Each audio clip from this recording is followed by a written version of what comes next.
Lektion 1. Professionell introduktion. God morgon, jag heter James och jobbar på EBC Company och jag har med intresse följt ert företags senaste marknadsexpansioner. Trevligt att träffas, James. Hur kan jag hjälpa dig idag?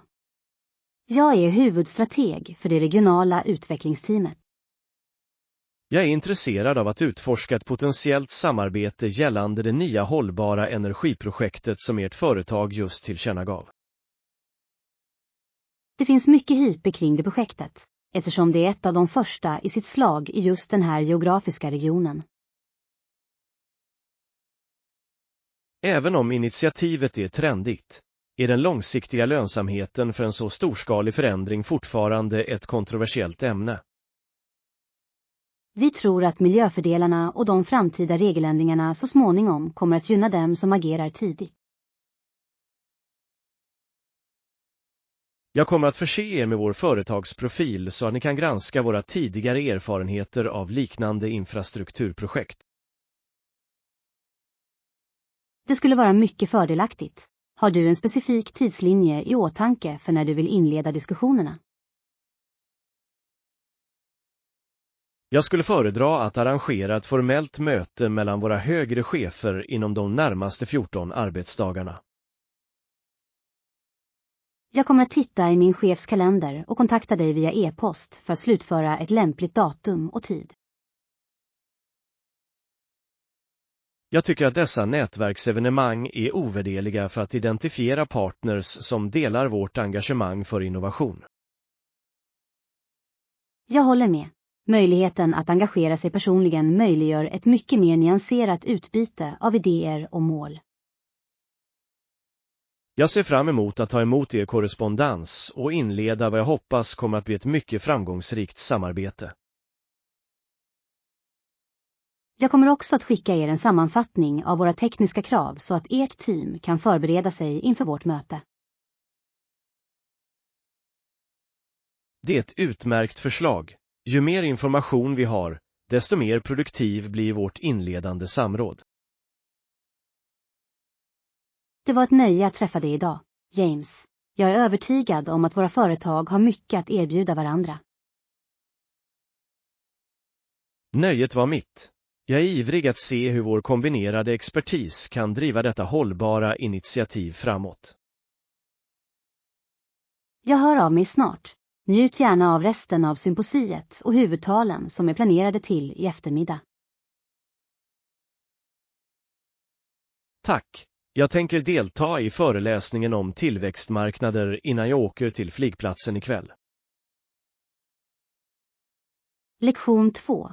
Intensiva smaker. Jag tycker att använda färska ingredienser snarare än torkade förändrar kvaliteten på en hemlagad måltid fundamentalt. Jag håller med. Smaken blir mer intensiv och livfull om vi använder örter som skördades först i morse. Och vilken sorts basilika ska vi välja som komplement till de specifika tomatsorter vi har valt till såsen? Det finns för närvarande mycket hype kring användningen av citronbasilika i traditionella medelhavsrätter, vilket är ganska intressant. Även om det är en trend bland moderna kockar, är det fortfarande ett kontroversiellt val för dem som föredrar den klassiska genovese-varianten. Jag tror att den klassiska söta basilikan är det lämpligaste valet för just det här receptet för att garantera en autentisk smak. Jag ska gå till den lokala marknaden för att se om de har några ekologiska klasar som är särskilt väldoftande och hälsosamma. Tycker du att vi också borde blanda i lite färsk oregano? Eller skulle det överskugga den delikata smaken av basilikan? En liten mängd oregano kan ge en underbar jordig doft, förutsatt att den används sparsamt och tillsätts mot slutet. Jag ska förbereda färdigt såsbasen medan du letar efter örter vid marknadsstånden. Jag tycker att processen att laga mat tillsammans är ett väldigt avkopplande sätt att avsluta en lång och hektisk arbetsvecka. Jag håller med. Det låter oss fokusera på en konkret uppgift som ger en omedelbar och utsökt belöning för våra ansträngningar. Jag ska också leta efter lite högkvalitativ olivolja som producerats lokalt för att ytterligare förstärka rättens rikedom. Det är ett klokt tillägg. Oljans kvalitet är ofta hemligheten bakom en verkligt exceptionell italiensk pastasås. Jag är redan ganska hungrig. Doften av de färska ingredienserna får mig att längta väldigt mycket efter vår middag. Jag kommer att se till att pastan kokas perfekt al dente så att den behåller sin struktur när den blandas med såsen. Din uppmärksamhet på de tekniska detaljerna i matlagningen är det som gör att dina måltider konsekvent överlägsna alla restaurangers.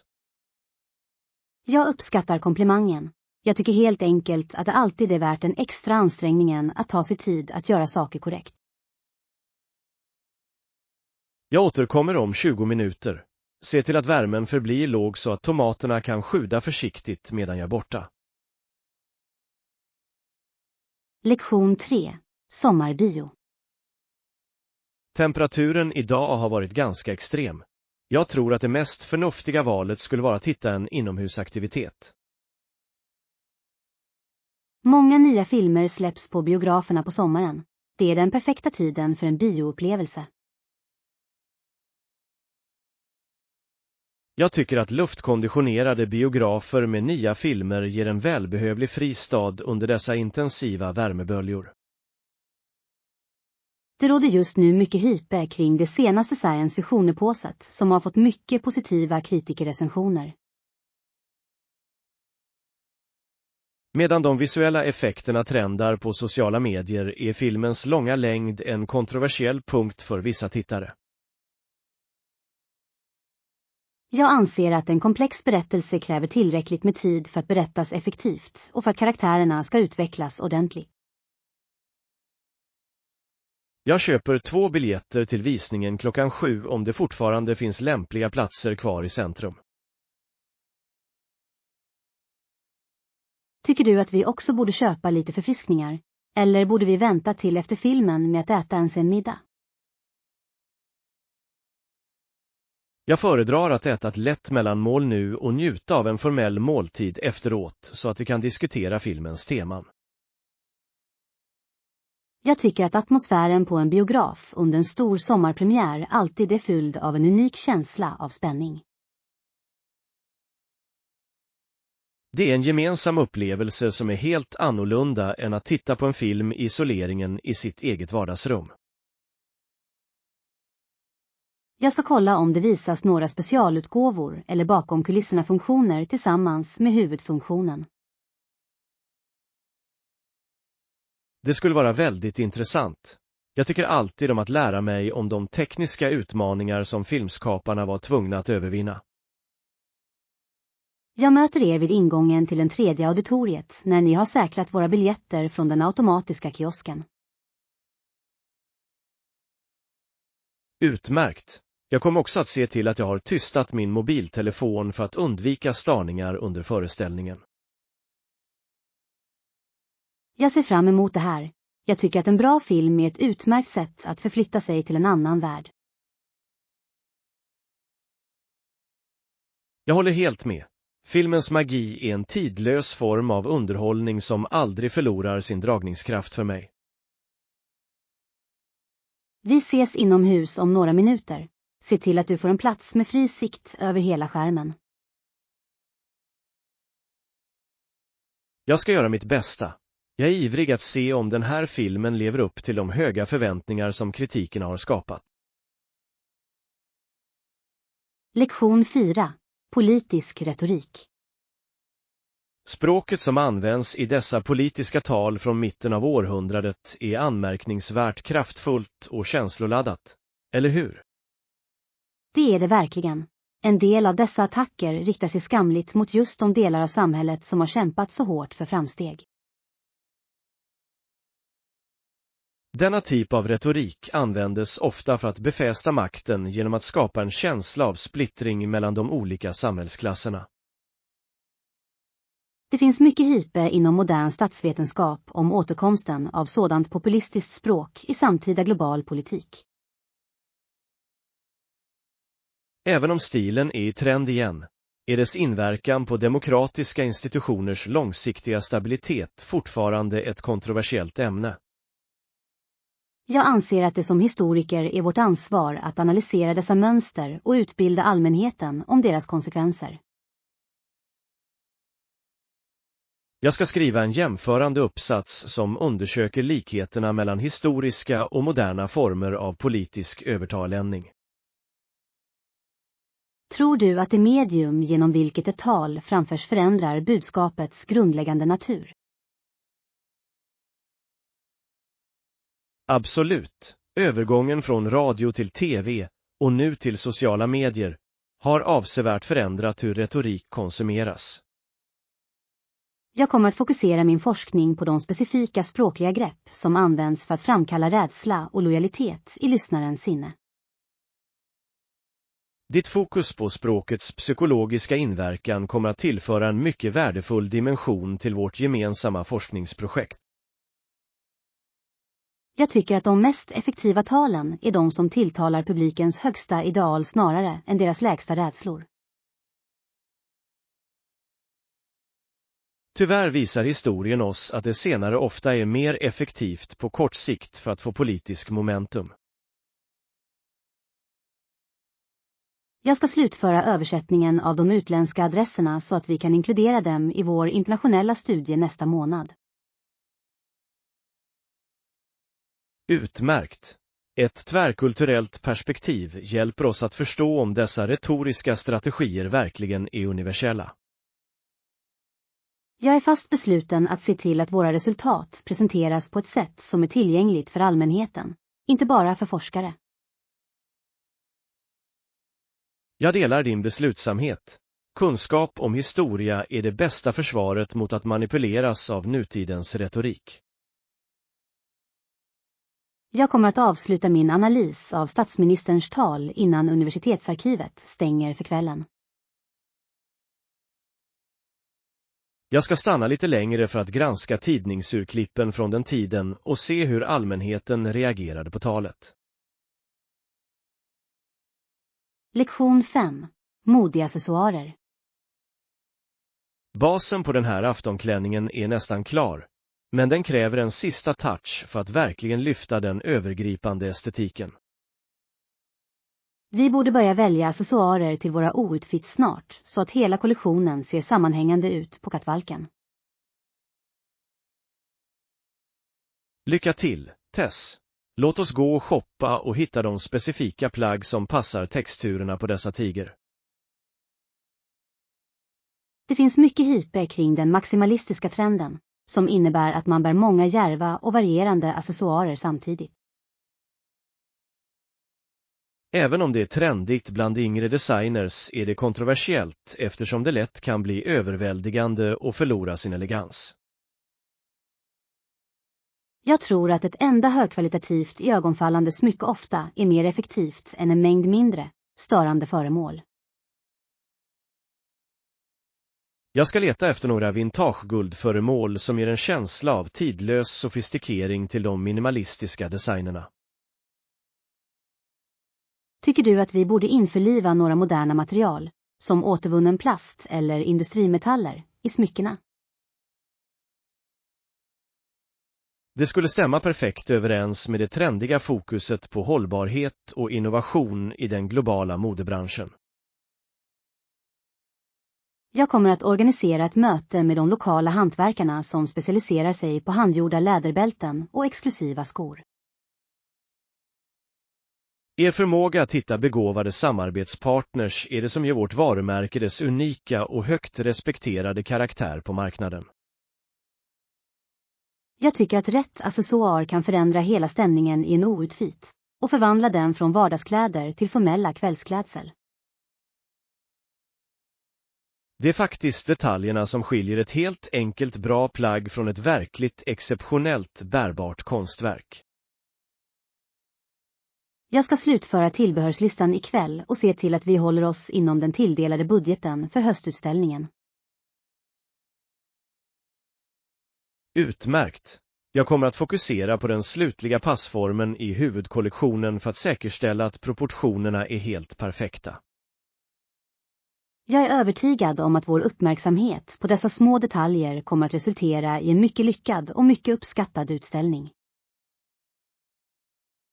Jag delar ditt förtroende. Vår kombinerade vision och vårt engagemang för kvalitet är våra viktigaste konkurrensfördelar. Vi ses i morgon bitti för att granska skisserna för skokollektionen innan vi besöker produktionsanläggningen. Jag ser fram emot det. Jag är ivrig att se hur våra idéer för accessoarerna kommer att integreras med resten av kollektionen. Lektion 6. Uppfriskande val. Vi måste se till att vårt dryckesutbud är lämpligt för de höga temperaturer som förutspås för trädgårdsfesten. Vad sägs om lemonad? Hemgjord lemonad låter otroligt uppfriskande för ett sådant utomhustillfälle. Det är ett utmärkt förslag. Låt oss ta med flera stora glasautomater så att det finns tillräckligt för varje gäst. Det finns för närvarande mycket hype kring att tillsätta färsk lavendel eller mynta i traditionella lemonadrecept. Medan dessa variationer är trendiga, tycker vissa gäster att blommiga tonner är ganska kontroversiella i sina drycker. Jag tror att erbjuda både en klassisk version och en botanisk version skulle tillfredsställa alla våra deltagare. Jag ska införskaffa en betydande mängd ekologiska citroner från den lokala marknaden för att garantera den bästa smaken. Kommer ni även att förbereda ett sockerfritt alternativ för de personer som är medvetna om sitt kaloriintag? Jag har för avsikt att använda ett naturligt sötningsmedel för att säkerställa att drycken förblir tillgänglig för alla. Jag tycker att presentationen av drycken är lika viktig som själva smaken vid ett formellt tillställningsevenemang. Jag håller med. Vi ska garnera varje glas med en tunn citronskiva och en kvist färska örter för en elegant touch. Jag kommer att ordna isleveransen för att säkerställa att dryckerna förblir perfekt kylda under hela eftermiddagen. Det är en kritisk logistisk detalj, eftersom ljummen lemonad säkerligen skulle vara en besvikelse i denna sommarvärme. Jag ska också se till att vi har tillräckligt med återanvändbara sugrör av glas för att upprätthålla våra miljöstandarder. Ert engagemang för hållbarhet är beundransvärt och återspeglar väl vårt professionella rykte som eventplanerare. Jag är övertygad om att våra gäster kommer att uppskatta den möda vi har lagt ner på dessa små detaljer. Jag delar din övertygelse. En vällagad dryck kan ofta vara höjdpunkten på en lyckad social sammankomst. Jag ska nu gå vidare till att slutföra förrättsmenyn medan ni börjar förbereda citronbasen. Jag ser fram emot att smaka på det slutliga resultatet när vi har uppnått den perfekta balansen mellan sötma och syra. Lektion 7. Skogsvård. Den stora omfattningen av avskogningen i just denna region är verkligt förödande för det lokala ekosystemet. Problemet är att när en gammal skog huggs ner, växer den inte tillbaka igen ens efter många decennier. Den biologiska mångfalden som finns i dessa gamla lundar är oersättlig och kan inte replikeras av nya planteringar. Det finns mycket hype kring koldioxidkreditprogram, men deras faktiska effektivitet är fortfarande ett kontroversiellt ämne. Medan det är trendigt att företag hävdar att de är koldioxidneutrala, fortsätter förlusten av gammelskogar i oförminskad styrka. Jag anser att regeringen måste införa strängare regler för att skydda dessa viktiga naturresurser från industriell exploatering. Jag ska sammanställa en rapport om nedgången för inhemska arter som uteslutande är beroende av denna specifika skogshabitat. Tror du att allmänheten verkligen förstår de långsiktiga konsekvenserna av att förlora dessa primärskogar?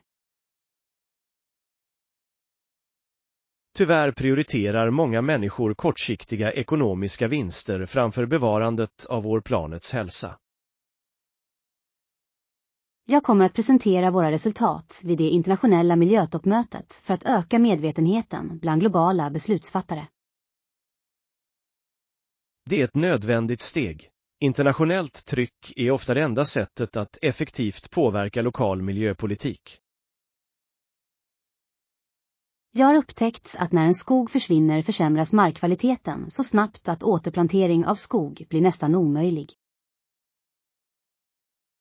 Faktum är att de komplexa symbiotiska förhållandena mellan träden och svamparna i jorden förstörs permanent.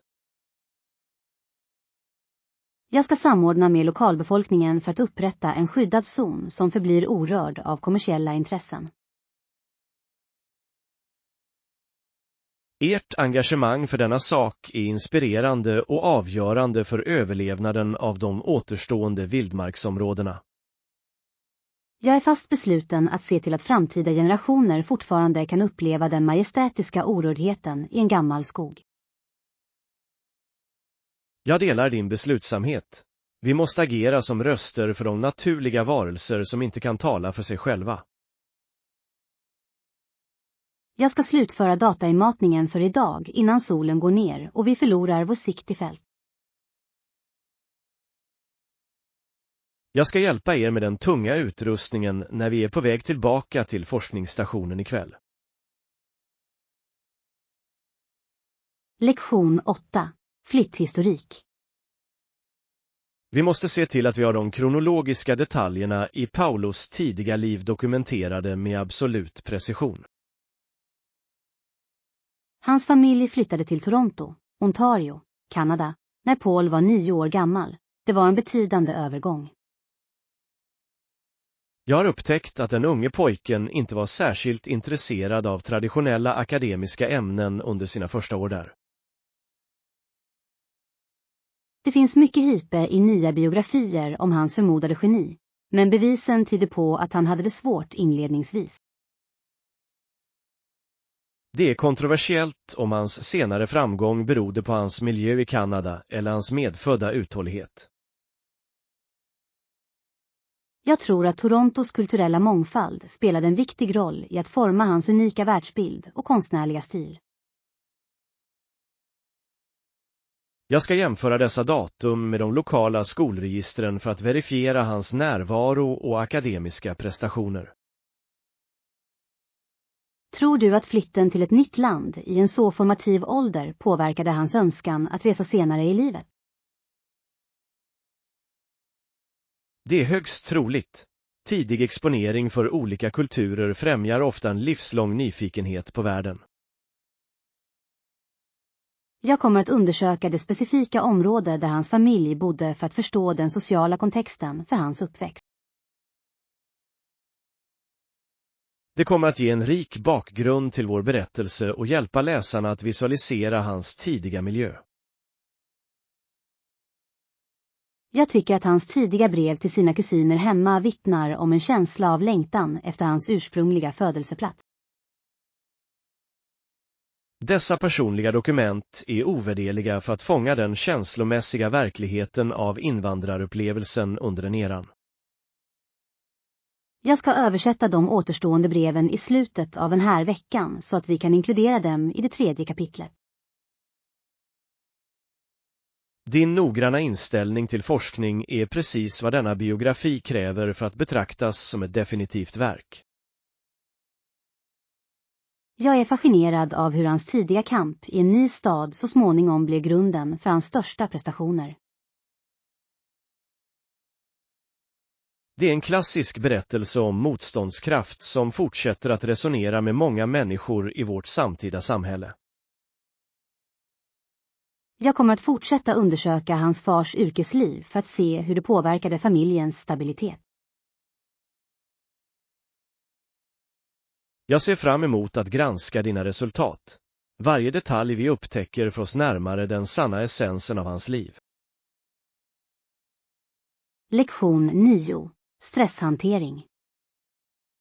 Vi har diskuterat vikten av mindfulness, men det finns andra fysiska aktiviteter som kan minska din stress avsevärt. Jag ska testa det. Har du fler förslag på hur jag kan hantera min ångest mer effektivt? En annan teknik är att motionera regelbundet. Även en rask promenad kan förändra din hjärnkemi och förbättra ditt humör. Det finns en trendig hype kring högintensiv intervallträning, men jag tycker att det är något kontroversiellt för nybörjare. Jag tror att konsekvens är mycket viktigare än intensitet när man först etablerar en ny fysisk rutin. Jag tycker att mitt schema är så krävande att jag ofta kämpar för att ens hitta 30 minuter för personlig träning. Jag ska hjälpa dig att identifiera specifika tidsfönster i din dagliga kalender som kan avsättas för ditt välbefinnande. Föreslår du att jag ska prioritera morgonträning eller kvällspass för att uppnå bästa fysiologiska resultat? Det beror på din personliga dygnsrytm. Morgonträning ger dock ofta en energikick för dagen. Jag ska försöka få in ett kort yogapass i min rutin innan jag åker till kontoret imorgon. Det är en utmärkt början. Yoga kombinerar fysisk rörelse med andningskontroll, vilket är idealiskt för stressreducering. Jag märker att när jag är fysiskt aktiv förbättras min förmåga att lösa komplexa problem på jobbet ganska märkbart. Faktum är att fysisk hälsa och kognitiv funktion är djupt sammankopplade på sätt som vi bara har börjat förstå. Jag ska också undersöka mina matvanor för att se om de bidrar till mina känslor av utmattning och stress. En balanserad kost är ytterligare en grundläggande hälsopelare som kommer att stödja dina ansträngningar att upprätthålla professionell excellens. Jag känner mig mycket mer optimistisk om min förmåga att återfå kontrollen över mitt liv med dessa praktiska strategier. Jag är glad att höra det. Små, medvetna förändringar är det mest effektiva sättet att uppnå en varaktig förändring. Jag kommer att föra dagbok över mina framsteg och dela dem med er under vårt nästa konsultationsmöte nästa vecka. Jag ser fram emot det. Jag är säker på att du kommer att märka en betydande förbättring av din totala livskvalitet. Lektion 10. Kaffebeställning.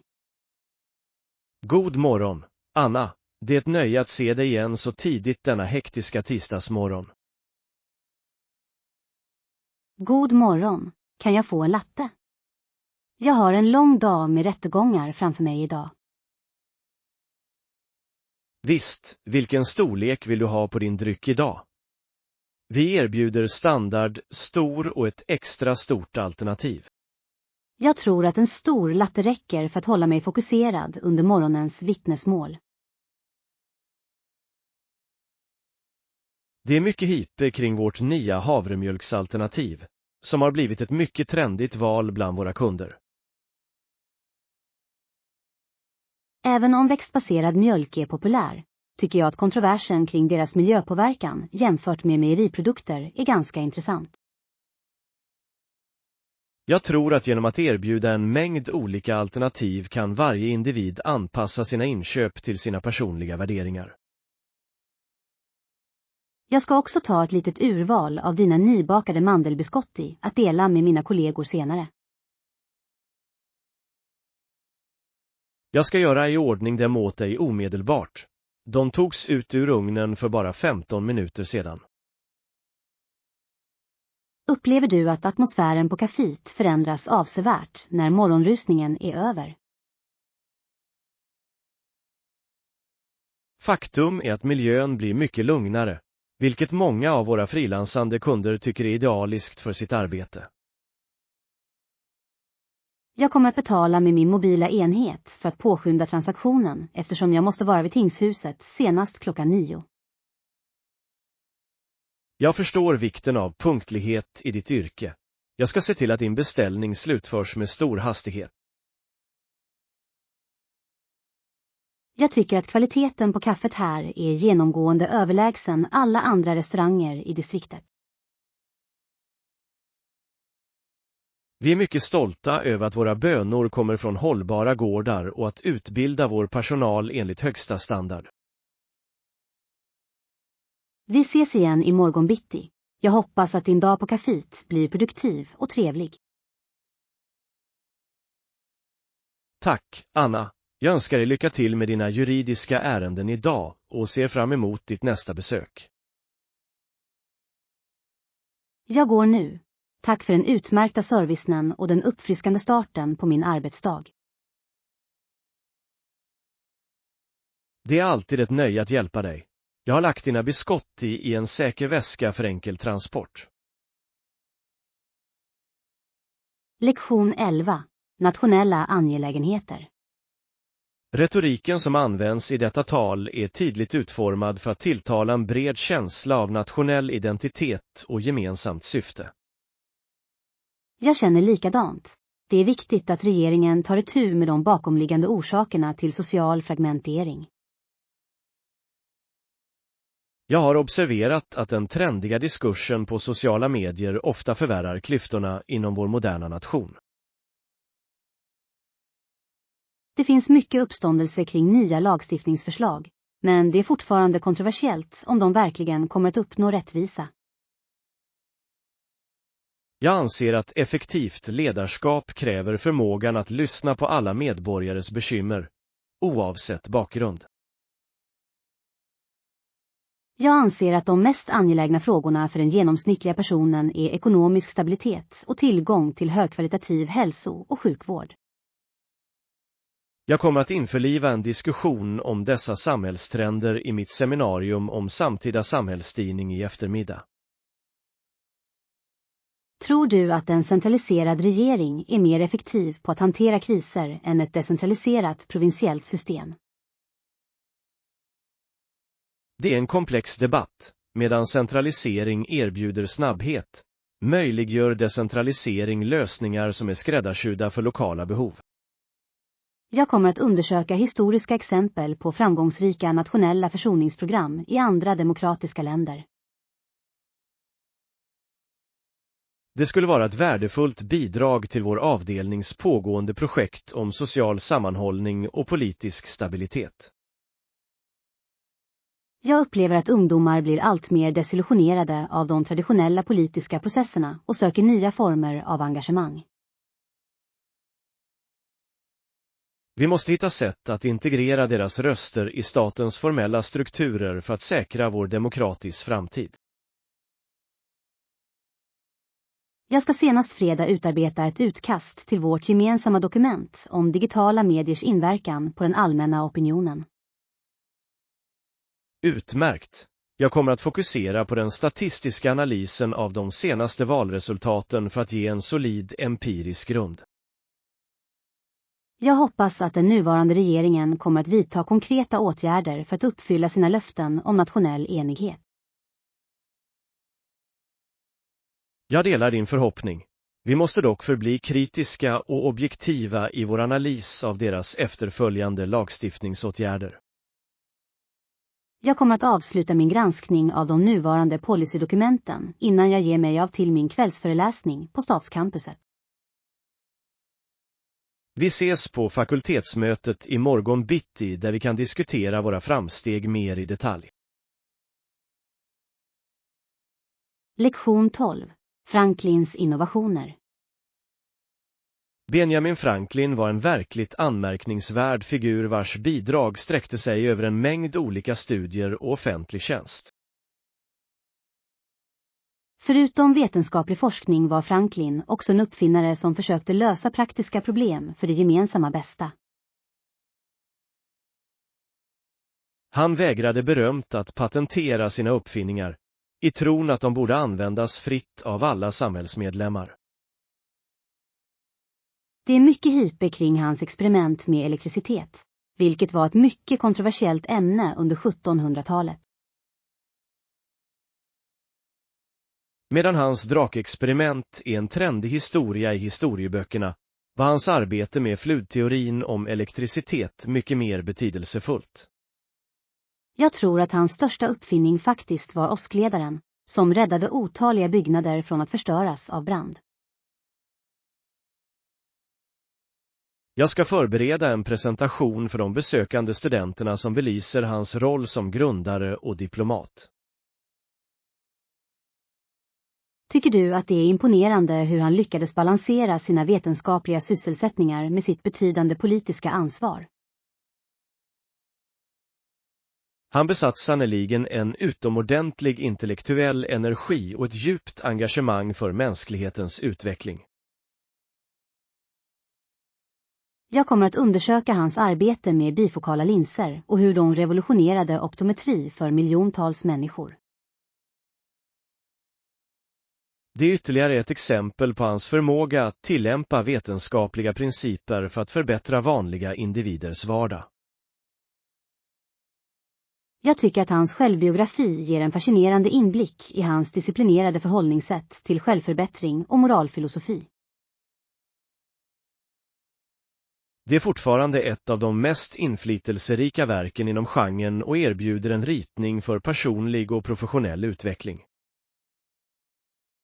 Jag ska se till att den interaktiva displayen på hans tryckpress fungerar korrekt för museibesökarna på helgen. Det är en populär utställning, eftersom den låter människor uppleva den arbetsintensiva processen att sprida information för i tiden. Jag är tacksam över att arbeta i en miljö som hyllar arvet från en så mångfacetterad och briljant individ. Jag delar din uppfattning. Franklins liv vittnar om nyfikenhetens kraft och vikten av samhällsengagemang.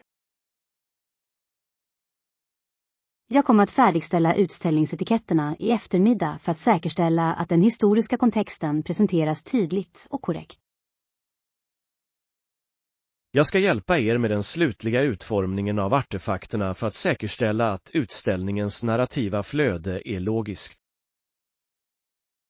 Lektion 13. Spädbarnsmode.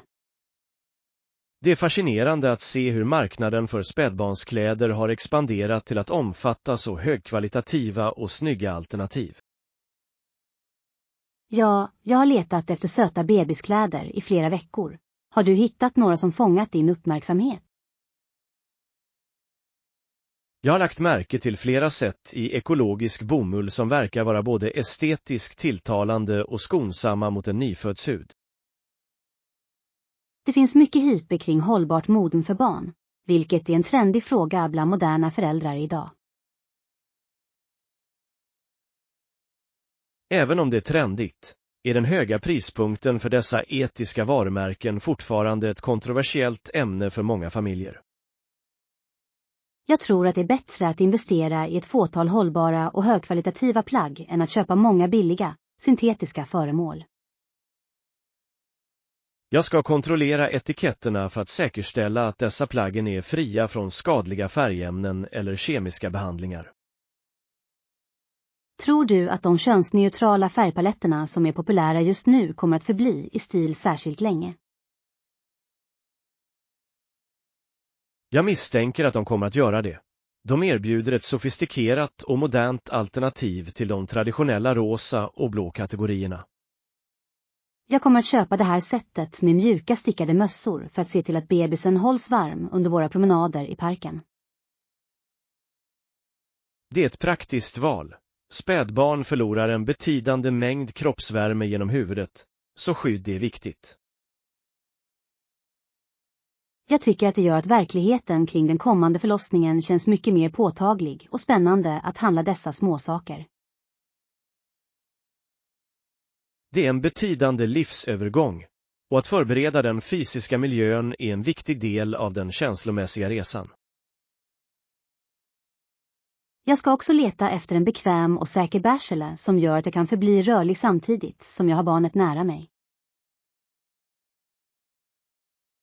Jag har läst flera recensioner om de senaste ergonomiska designerna som prioriterar både spädbarnets komfort och föräldrarnas hållning. Jag är tacksam för din hjälp idag. Det är mycket lättare att fatta dessa beslut med hjälp av en betrodd vän. Jag är glad att kunna stödja dig under denna viktiga tid. Det är ett nöje att se dig så väl förberedd för din nya roll. Jag ska slutföra mina inköp nu och sedan kanske vi kan njuta av en formell fika på kaféet tvärs över gatan. Det låter som ett härligt sätt att avsluta vår eftermiddag. Jag ska bära dina shoppingkassar till bilen åt dig. Lektion 14. Sportodds. Vi måste analysera data objektivt för att förstå de enorma utmaningar som det innebär att nå elitnivån inom professionell idrott.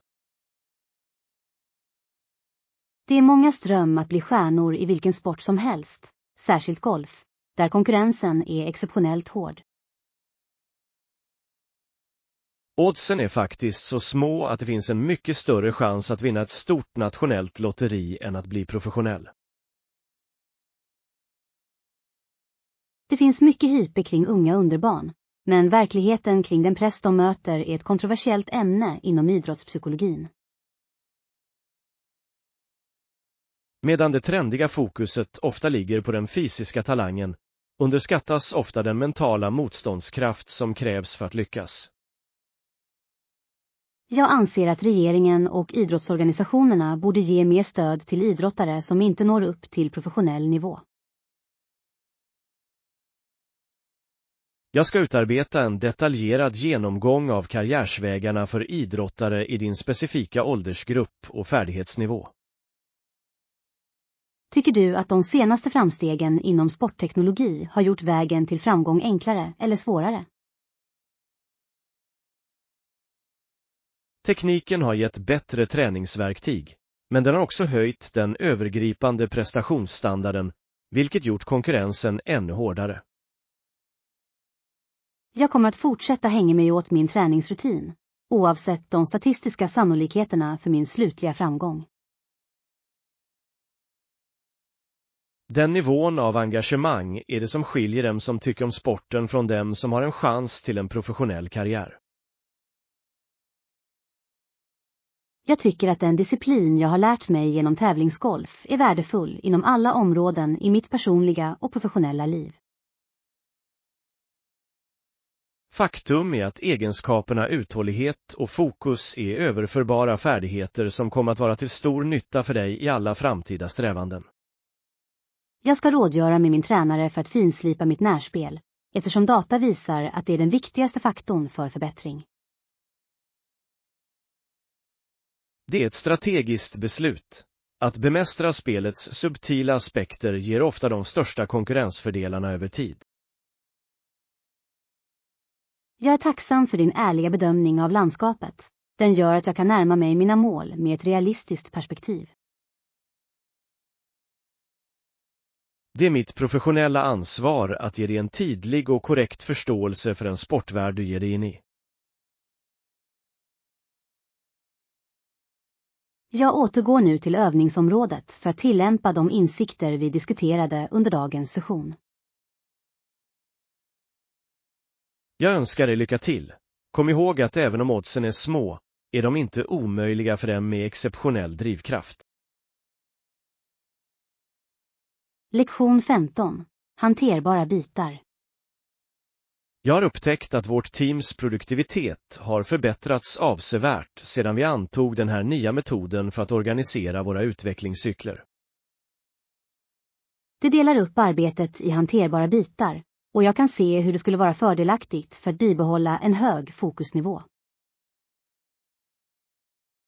Genom att fokusera på mindre, uppnåeliga mål kan vi undvika känslan av att bli överväldigade av projektets totala omfattning. Det finns mycket hype kring agila metoder inom tekniksektorn, men deras implementering kan vara ganska kontroversiell. Även om trenden går mot snabb iteration måste vi se till att vi inte offrar vår programvaras långsiktiga arkitektoniska integritet. Jag tror att en balanserad strategi, som kombinerar noggrann planering med flexibelt genomförande, är den mest effektiva strategin för vårt team. Jag ska tilldela de viktigaste komponenterna i det nya användargränssnittet till de erfarna utvecklarna i slutet av denna eftermiddag. Tycker du att regelbundna stående möten hjälper till att identifiera potentiella flaskhalsar innan de blir allvarliga problem? Dessa korta dagliga avstämningar säkerställer verkligen att varje teammedlem är på rätt spår och har de resurser de behöver för att lyckas. Jag kommer att utarbeta en lägesrapport för styrelsen för att visa de effektivitetsvinster vi har uppnått denna månad. Det kommer att vara till stor hjälp. Datadrivna bevis på vår framgång är avgörande för att säkra framtida finansiering för våra innovativa projekt.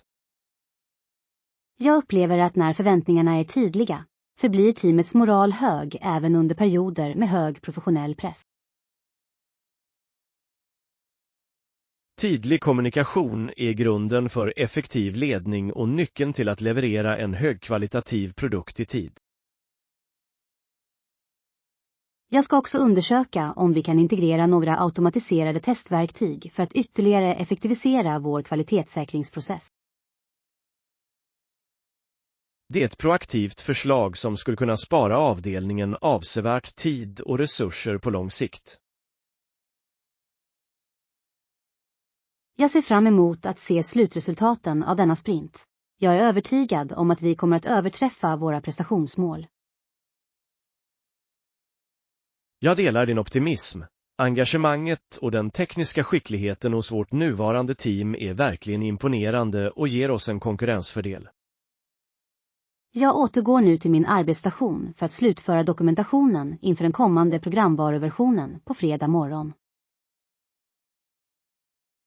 Jag finns tillgänglig om ni behöver hjälp med de tekniska specifikationerna eller de slutliga driftsättningsprocedurerna. Lektion 16. Konkurrenskraftig mataffär. Jag har undersökt kostnaden för ekologiska produkter på den här nystartade marknaden för att avgöra om den är hållbar för våra veckovisa utgifter. Ja, priserna är ganska konkurrenskraftiga jämfört med andra stormarknader i området, vilket är en betydande fördel för lokalbefolkningen. Det är intressant eftersom det fanns mycket hype som antydde att en ekologisk specialbutik skulle vara oöverkomligt dyr. Även om det är ett vanligt antagande, minskar den trendiga övergången till lokala inköp ofta de logistiska kostnader som är förknippade med transport. Vissa finner det kontroversiellt att traditionella stormarknader fortfarande dominerar marknaden trots att de ofta har sämre kvalitet på färska varor. Jag tror att i takt med att konsumenter blir mer utbildade om kost, är de mer villiga att stödja företag som prioriterar hälsa framför vinstmarginaler. Jag ska undersöka om de erbjuder ett lojalitetsprogram för att ytterligare minska kostnaden för våra professionella cateringtillbehör. Tror du att närvaron av denna marknad kommer att tvinga de större kedjorna att sänka sina priser för att förbli relevanta? Det är en stark möjlighet, eftersom sund konkurrens vanligtvis gynnar konsumenten genom att driva innovation och överkomliga priser. Jag ska köpa ett urval av dessa arvstomater för att testa kvaliteten på deras lager ikväll. Vänligen meddela mig din bedömning, eftersom jag funderar på att föreslå den här leverantören för vår kommande företagsgala. Jag tycker att det estetiska arrangemanget av deras butiksfasad också är mycket mer inbjudande än den sterila miljön i en typisk mataffär. Visserligen går den mänskliga faktorn i handeln ofta förlorad i större företagsstrukturer, men den blomstrar här. Jag ska också fråga om de erbjuder leveransservice för personer med begränsad rörlighet i området. Det skulle vara en berömvärd tjänst som utan tvekan skulle stärka deras relation med de lokala invånarna. Jag är optimistisk att den här anläggningen kommer att blomstra om de upprätthåller denna balans mellan kvalitet och konkurrenskraftiga priser. Jag delar din optimism. Det är uppmuntrande att se ett litet företag utmana status quo med en så robust strategi. Jag återvänder till kontoret nu, men jag tänker göra mina veckohandlingar här på lördag morgon. Jag följer med dig då, eftersom jag är ivrig att se hela deras inventering när den nya leveransen anländer. Lektion 17. Mänsklig prestation. När vi reflekterar över vår arts historia är den stora omfattningen av våra gemensamma prestationer verkligt häpnadsväckande. Vi har byggt oöverträffade lärosäten och öppnat offentliga skolor för alla, vilket säkerställer att kunskap inte längre är ett privilegium för eliten. Det är ett bevis på vår nyfikenhet att vi har klyvt atomen och utforskat himlen för att förstå vår plats i kosmos. Det finns mycket hype kring vår nuvarande teknologiska era, men vi får inte glömma de grundläggande upptäckterna från det förflutna. Vissa menar att våra snabba framsteg är kontroversiella eftersom de ofta överträffar våra etiska överväganden kring ny teknik. Jag tycker att det trendiga fokuset på kortsiktig innovation ibland skymmer det långsiktiga målet om universell mänsklig blomstring. Vi måste sträva efter att säkerställa att den vetenskapliga undersökningens anda förblir förenad med ett engagemang för det gemensamma bästa. Tror du att den digitala tidsåldern kommer att skapa lärosäten som överträffar de stora universiteten från tidigare århundraden? De kommer säkerligen att bli mer tillgängliga, även om djupet i traditionell vetenskap förblir en standard som vi måste sträva efter att upprätthålla. Jag kommer att fortsätta förespråka bevarandet av fysiska bibliotek även när vi migrerar vår kunskap till molnet. Det är avgörande, för en fysisk koppling till vår historia ger en grund som digitala data inte kan replikera. Jag tycker det är inspirerande att vi har gått från grundläggande överlevnad till att debattera universums grundläggande lagar.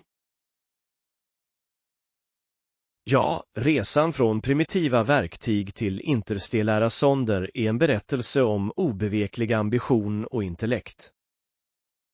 Jag ska utarbeta en föreläsningsserie som belyser dessa avgörande ögonblick av mänsklig utveckling för de inkommande studenterna. Jag ser fram emot att samarbeta i det projektet, eftersom det är viktigt för nästa generation att förstå sitt arv. Jag är övertygad om att vår förmåga till förundran kommer att fortsätta driva oss mot ännu större upptäcktshöjder. Jag delar den övertygelsen. Så länge vi värdesätter utbildning och forskning förblir vår arts potential obegränsad. Jag börjar dispositionen ikväll, med början i renässansen och fram till den moderna kvanteran. Det är en storslagen uppgift att sammanfatta vår historia, men det är en uppgift som klargör vägen för vår framtid. Lektion 18. Ojämlikhet i städer. Den visuella skillnaden mellan dessa två angränsande stadsdelar är en gripande påminnelse om de ekonomiska utmaningar vår stad står inför. Det är en plats där alla verkar ha det bra, men det finns en annan del av staden, den delen där vissa människor inte kan betala sin hyra. Denna uppdelning blir allt mer kontroversiell i takt med att levnadskostnaderna fortsätter att eskalera i storstadsområden. Det finns en uppståndelse kring stadsförnyelse, men det leder ofta till att just de människor som behöver stöd fördrivs. Jag anser att vi måste utveckla en bostadspolitik som prioriterar social jämlikhet framför renodlat spekulativt fastighetsbyggande. Jag tycker att de mest levande städerna är de som lyckas upprätthålla en mångfaldig befolkning som representerar alla ekonomiska bakgrunder. Jag ska presentera vår forskning om gentrifiering för kommunfullmäktige för att förespråka mer inkluderande zonlagar. Tror du att den nuvarande trenden med lyxiga höghus är hållbar med tanke på bristen på prisvärda alternativ för arbetarklassen?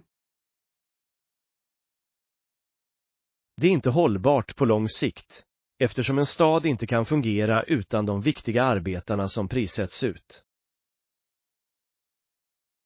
Jag kommer att organisera ett forum för att invånarna i det kämpande distriktet ska kunna uttrycka sina farhågor till byggherrarna. Det är ett nödvändigt steg för att säkerställa att framsteg inte sker på bekostnad av de mest utsatta medborgarna. Jag tycker det är nedslående att grundläggande förnödenheter som bostäder och livsmedelssäkerhet fortfarande är en kamp för så många i en så rik nation.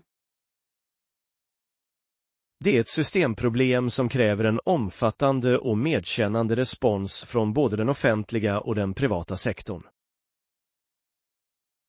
Jag kommer att fortsätta dokumentera berättelserna från de som bor i den andra delen av staden för att humanisera våra statistiska data. Personliga berättelser är ofta mer övertygande än siffror när det gäller att påverka offentlig politik och samhällsförändring.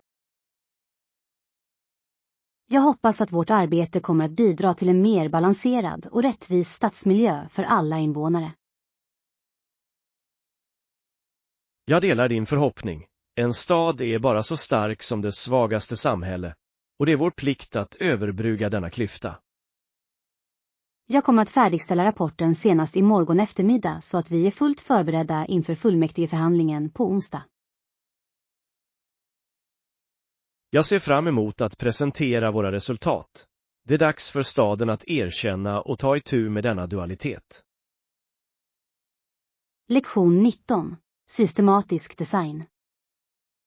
Projektets omfattning är ganska omfattande, och vi måste se till att varje detalj överensstämmer med kundens minimalistiska vision. Jag börjar alltid med en plan så att jag inte blir överväldigad av det stora antalet alternativ som finns tillgängliga för oss. Det är ett mycket disciplinerat tillvägagångssätt. Utan en tydlig struktur är det lätt att tappa bort de primära estetiska målen ur sikte. Det finns mycket hype i branschen kring maximalistisk inredning just nu, vilket är ganska kontroversiellt på grund av sin komplexitet. Även om det är trendigt, tycker jag att ett välorganiserat, minimalistiskt utrymme ger en mycket lugnare miljö för invånarna. Jag anser att materialvalet bör vara vår första prioritet innan vi överväger några dekorativa element. Jag ska rita en digital 3D-modell av vardagsrummet för att visualisera hur det naturliga ljuset interagerar med olika texturer. Tror du att trenden mot smarta hem så småningom kommer att göra traditionella inredningsprinciper föråldrade? Tvärtom bör tekniken integreras sömlöst för att förstärka de klassiska principerna för komfort och balans. Jag kommer att kontakta våra leverantörer för att säkerställa att det hållbara trägolvet vi valt finns i lager. Ditt fokus på hållbarhet är avgörande, eftersom moderna kunder i allt högre grad är oroade över sina hems miljöpåverkan. Jag tycker att en systematisk process ger mer kreativ frihet eftersom den grundläggande logistiken redan är hanterad. Jag håller med. När grunden är säker kan vi experimentera med mer djärva accentdekorationer och belysningsarmaturer. Jag ska ordna vårt nästa möte med arkitekten för att säkerställa att eluttagen är placerade enligt vår möbelplan. Utmärkt. Jag kommer att slutföra budgetuppskattningarna ikväll för att säkerställa att vi håller oss inom klientens ekonomiska parametrar. Jag är väldigt exalterad över att se detta tomma utrymme förvandlas till ett sofistikerat och funktionellt hem. Det är en givande process, och med vår strukturerade plan är jag säker på att slutresultatet kommer att bli exceptionellt. Vi ses i studion i morgon bitti för att titta på tidvalen till sovrummet. Jag ser fram emot det. En metodisk start är nyckeln till ett framgångsrikt och stressfritt kreativt genomförande. Lektion 20. Pizzapålägg. Jag har tillbringat flera timmar med att förbereda den här degen för att säkerställa att den får den perfekta konsistensen efter att ha gräddats vid hög temperatur. Jag brukar välja mozzarellaost, pepperoni och lite skivade grönsaker för att skapa en balanserad och traditionell smakprofil. Det är en klassisk kombination, även om jag är frestad att experimentera med lite mer hantverksmässiga ingredienser ikväll. Det finns mycket hype kring användningen av honung eller frukt på pizza, vilket fortfarande är ett mycket kontroversiellt ämne bland purister. Medan de kombinationerna är trendiga på moderna pizzerior, tror jag att skorpans kvalitet är den viktigaste faktorn. Jag tycker att färsk basilika från vår trädgård ger en livfull arom som torkade örter helt enkelt inte kan återskapa. Jag ska noga övervaka ugnstemperaturen för att se till att pizzans botten är krispig medan osten förblir mör. Tror du att vilken typ av mjöl som används har en betydande inverkan på måltidens slutliga näringsvärde? Absolut. Att använda ett högkvalitativt Double Zero mjöl ger en överlägsen struktur och en bättre smakupplevelse. Jag kommer att arrangera påläggen i ett symmetriskt mönster för att säkerställa att varje skiva ger en jämn fördelning av smaker. Din noggrannhet i detaljerna är beundransvärd. En välgjord pizza är lika mycket ett konstverk som en måltid. Jag tycker att det är mycket mer tillfredsställande att laga mat från grunden än att beställa en färdiglagad måltid från en restaurang. Jag håller med. Det gör att vi kan kontrollera kvaliteten på varje ingrediens och undvika onödiga tillsatser eller konserveringsmedel. Jag ska förbereda en lätt balsamvinägersallad som tillbehör för att komplettera ostens fyllighet. Det är ett förnuftigt tillskott. Vinägens syrlighet ger en uppfriskande kontrast till den salta pizzan. Jag är ganska hungrig nu när doften av bakdegen börjar fylla hela köket. Den kommer att vara klar om ungefär 8 minuter. Jag är ivrig att se om vårt samarbete har varit framgångsrikt. Jag dukar bordet med våra formella linnedukar för att fira att vårt kulinariska projekt är slutfört ikväll. Jag ser fram emot det.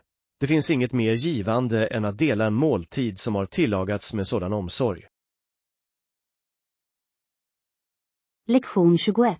Darwins resa. Den biologiska vetenskapens historia förändrades fundamentalt av expeditionerna som genomfördes under 1800-talet. Beagle och skeppet lämnade England 1831. Skeppets resa tog Darwin runt hela världen i 5 år.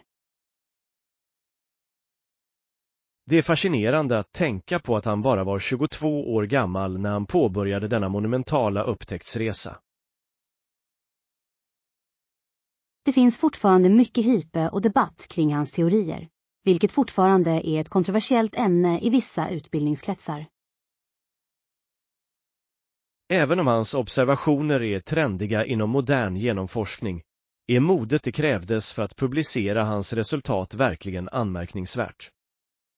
Jag finner att hans noggranna dagböcker ger en oöverträffad inblick i utvecklingen av teorin om naturligt urval. Jag kommer att betona hans vistelse på Galapagosöarna under vår föreläsning, eftersom det var ett avgörande ögonblick för hans forskning. Tror du att Darwin hade kunnat dra sina slutsatser utan möjligheten att resa så mycket till sjöss? Det är osannolikt. Exponeringen för olika ekosystem och unika arter var avgörande för att identifiera evolutionens mönster. Jag kommer att skapa en digital tidslinje över resan för att hjälpa eleverna att visualisera de stora avstånd som besättningen tillryggalägger. Det skulle vara ett utmärkt undervisningsmedel, eftersom det illustrerar de logistiska utmaningarna med vetenskaplig forskning under den tiden. Jag tycker det är inspirerande att en enda resa kan resultera i ett paradigmskifte som fortfarande påverkar vår förståelse av livet idag. Det påminner oss faktiskt om att observation och nyfikenhet är de kraftfullaste verktygen som en forskare har tillgång till. Jag ska också nämna fartygets kapten, Robert Fitzroy, och hans egna bidrag till meteorologins område. Det är en bra poäng. Vetenskapliga framsteg är ofta en gemensam ansträngning, även om historien bara minns ett fåtal individer. Jag är ivrig att se studenternas reaktioner när vi diskuterar konsekvenserna av hans arbete för modern medicin och ekologi. Jag delar din entusiasm. Att förstå vårt ursprung är grundläggande för att uppskatta naturens komplexitet. Jag kommer att avsluta presentationsbilderna ikväll så att vi kan gå igenom dem innan det första seminariet i morgon bitti. Jag ser fram emot det.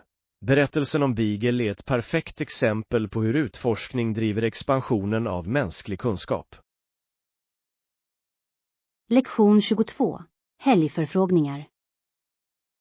När vi presenteras för en ny bekant i en professionell miljö är det artigt att fråga om deras personliga intressen. Vilken fråga ställer man för att få veta någons favoritaktivitet på helgen utan att verka alltför påträngande? Man kan fråga sig, hur föredrar du att spendera din fritid när du är borta från dina yrkesmässiga ansvar? Det är en mycket sofistikerad formulering. Det finns mycket hype kring att använda isbrytarfrågor i moderna sociala nätverk. Även om sådana frågor är populära är det ofta kontroversiellt huruvida de leder till en genuin kontakt eller bara ett ytligt utbyte. Jag anser att det är viktigare att visa ett genuint intresse för svaret än själva frågans formulering. Jag ska öva på den här tekniken under företagslunchen som är planerad till kommande fredagseftermiddag. Tycker du att folk i allmänhet är ivriga att diskutera sina hobbyer, eller föredrar de att hålla en strikt professionell gräns? De flesta uppskattar ett kort avbrott från arbetsrelaterade ämnen, förutsatt att samtalet förblir respektfullt och lämpligt. Jag ska försöka fråga om deras favoritevenemang bland lokala kulturevenemang för att ta reda på om vi delar några gemensamma intellektuella intressen. Det är en utmärkt strategi. Den möjliggör en naturlig övergång till en diskussion om konst, musik eller lokalhistoria. Jag tycker att jag ofta känner mig mer bekväm i sociala situationer när jag har en repertoar av formella frågor förberedda i förväg. Förberedelse är nyckeln till självförtroende i alla former av kommunikation, särskilt när man använder ett andra språk. Jag kommer också att observera min samtalspartners kroppsspråk för att säkerställa att den känner sig bekväm med ämnet. Mycket klokt. Icke-verbala signaler är lika viktiga som de ord vi väljer för att upprätthålla en trevlig social atmosfär. Jag känner mig mycket mer förberedd att delta i en meningsfull dialog med mina internationella kollegor nästa vecka. Det gläder mig att höra det. Ditt engagemang för att bemästra nyanserna i formell engelska är verkligen berömvärt och uppenbart. Jag kommer att fortsätta öva på dessa fraser med min språkutbytespartner ikväll för att se till att de känns naturliga. Jag ser fram emot att höra om dina erfarenheter. Kom ihåg att ett bra samtal är en balans mellan att tala och lyssna. Lektion 23. Val av café. Utbudet av bakverk som finns på denna anläggning är ganska imponerande. Det är svårt att göra ett slutgiltigt val. Mandelcroissanten är perfekt. Det är signaturrätten här och jag rekommenderar starkt att du upplever dess kvalitet. Jag ska beställa det åt dig. Och kanske ska jag prova chokladpeinen för att jämföra de olika konsistenserna på degen. Låt oss också be om en kanna av deras finaste Earl Grey-te till vårt urval av traditionella franska sötsaker. Det finns mycket hype kring just detta café i reseguiderna, vilket ofta är en kontroversiell indikator på faktisk kvalitet. Även om det är en populär plats bland turister, besöker lokalbefolkningen fortfarande platsen för dess engagemang för traditionella bakmetoder. Jag går till disken för att lägga vår beställning medan du säkrar ett bord vid fönstret med utsikt över boulevarden. Tror du att den moderna trenden med fusion, bakverk, så småningom kommer att ersätta dessa klassiska recept i exklusiva bagerier? Jag tror att det alltid kommer att finnas en efterfrågan på perfektion i traditionella former, även när nya kulinariska trender dyker upp. Jag väntar här. Jag tycker att atmosfären under en lugn morgon på ett café är den bästa tiden för djupa samtal. Jag håller med. Avsaknaden av distraktioner gör att vi kan fokusera helt på matens och sällskapets kvalitet. Jag tycker det är intressant att en så enkel kombination av mjöl, smör och mandlar kan resultera i en så sofistikerad smak. Det är ett bevis på konditorns skicklighet, som måste hantera temperatur och tid med absolut precision. Jag ska också fråga om de erbjuder ett urval av sina bakverk i en presentförpackning att ta med som present till vår värd. Det skulle vara en mycket omtänksam gest. Presentationen av deras förpackningar är lika elegant som själva maten. Jag är väldigt glad att vi bestämde oss för att stanna här. Det är en uppfriskande paus i vår hektiska eftermiddag med sightseeing. Jag delar din uppfattning. Ett välvalt mellanmål i en vacker miljö är ett av de sanna nöjena med internationella resor. Jag avslutar mina anteckningar om den lokala arkitekturen medan vi väntar på att förfriskningarna ska serveras vid vårt bord. Jag ser fram emot bakverkens ankomst. Jag är säker på att de kommer att överträffa de höga förväntningar som deras rykte sätter. Lektion 24. Serviceavgifter. Måltiden var exceptionell, men jag måste granska slutredovisningen för att säkerställa att alla punkter har registrerats korrekt. Service. Ja, en liten serviceavgift läggs till på totalsumman, vilket är standardpraxis på många exklusiva restauranger. Jag lade märke till att det är en fast procentandel, vilket är en trendig policy som vissa gäster finner ganska kontroversiell. Även om det är trendigt, säkerställer att personalen får en rättvis och konsekvent dricks oavsett gästens personliga vanor. Jag anser att om tjänsten verkligen är exceptionell, bör man fortfarande ha möjlighet att ge personalen en extra belöning. Jag tycker att bekvämligheten med en inkluderad avgift förenklar den slutliga transaktionen och förhindrar sociala obekvämligheter vid bordet. Jag ska beräkna om det totala beloppet stämmer överens med priserna som anges på menyn vi fick i början. Tror du att servicekvaliteten på formella restauranger har förbättrats sedan dessa obligatoriska avgifter blev vanligare? Det är svårt att säga, men det är en nivå av ekonomisk stabilitet för de anställda som tidigare saknades. Jag ska kontrollera notan för att se om dryckerna också inkluderades i beräkningen av serviceavgiften ikväll. I just den här restaurangen gäller avgiften för hela delsumman, vilket är en vanlig men omdebatterad branschstandard. Jag anser att transparens i faktureringsprocessen är avgörande för att upprätthålla ett gott rykte för en fin restaurang. Jag håller med. Ett tydligt och korrekt kvitto är den sista touchen av en professionell och högkvalitativ matupplevelse. Jag kommer att använda mitt företagskort för denna utgift, eftersom det var ett formellt affärssamråd angående den nya fusionen. Det är lämpligt.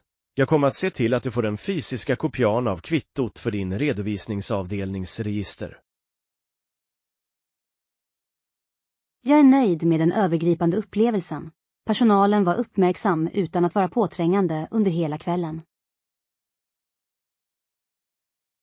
Jag delar din tillfredsställelse. Balansen mellan högkvalitativ mat och professionell service är det som definierar en bra restaurang. Jag lämnar en liten extra dricks till vår servitör, eftersom hans kunskap om vinlistan var särskilt imponerande. Det är en generös och välförtjänt gest. Jag ska slutföra betalningen och sedan kan vi ge oss av till operan. Lektion 25. Sociala minfält. Denna del av museet fångar de djupa orosmoment och sociala förändringar som präglade den senare hälften av förra seklet. Du förhandlade ditt privatliv genom ett minfält av nya stammar av VD och den stigande skuggan av AIDS under dessa decennier. Det var en period av intensiv rädsla och kontroverser, då läkarkåren kämpade för att förstå och bekämpa dessa nya utmaningar.